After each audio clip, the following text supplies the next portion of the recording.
My dad, he would come in and visit me when I was younger. My brother was too young to remember, my dad at all, but never understanding the reason why when all of a sudden my mom had went to court and lost both me and my brother to the court system. When my mom had gave me and my brother up for adoption, she had no choice in the matter.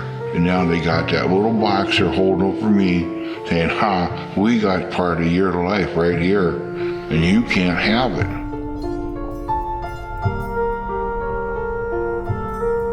I would just put in one foster home and I'd stay there for a while and then they'd come and get me and move me to another one and then I'd be there for a day or two and then they'd come and get me and stuff like that. When you're a kid, you don't realize what's going on at all. When you're a young kid, you're 4 or 5 years old, you don't know what's going on. I never figured it out. I couldn't. I can remember one foster home that I lived in. I hated it.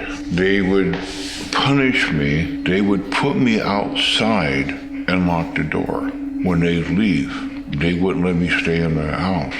I went over next door and I told a neighbor what was going on. And they wouldn't come home until about 7, 8 o'clock at night. Well, the neighbors finally said, hey, he's over here. Why are you putting him out? Oh, we don't want to take him with us. We don't love him. Caseworker came and got me and moved me out of there. And then after a while, you get to a family that really cares about you. They really accepted me as their own. This was the last foster home that I was placed in. We were at a building downtown in Bellingham, and she waited for the door to unlock, and then we went inside and went up the elevator and stuff like that, and before I could even figure it out, I was sitting in juvenile detention. She had come back up here to get me, took me downstairs to where I met a guy. He goes, well, I'm only going to give you 2 options. You can stay in juvenile care until the age of 18, or you can go to a boys' home where you can have more freedom until you're 18. And I thought, well, I'll go to the boys' home. Growing up there in the boys' home, you had a lot of freedom, but you got to experience a lot of drugs. We drank in the boys' home when the parents wasn't around. The house parent told me, he says, you have a purpose in life. And I says, what do you mean I have a purpose in life? I says, I have no purpose of which at all. He goes, well, that's not what God wants for you. And I kind of looked out strange, what are you talking about? I never had an education. I can't even pick a book up and read it because I was in foster homes and never settled down into one to where I could get an education or where I could learn how to read. I've been on the streets since I was about 18 years old. Married Becky's 5th wife. If it wasn't for her, I think I would have gotten into drugs.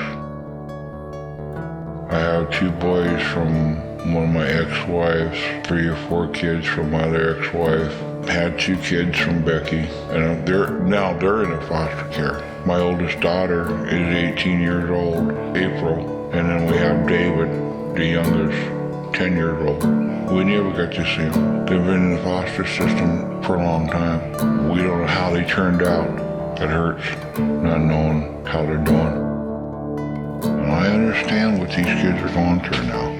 I was there, being out on the streets, being used.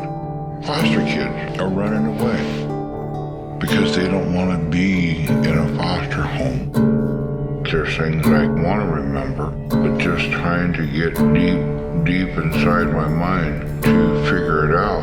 What's in that little box in the back of my mind? It's still locked. I have to figure it out. My life is on a piece of paper.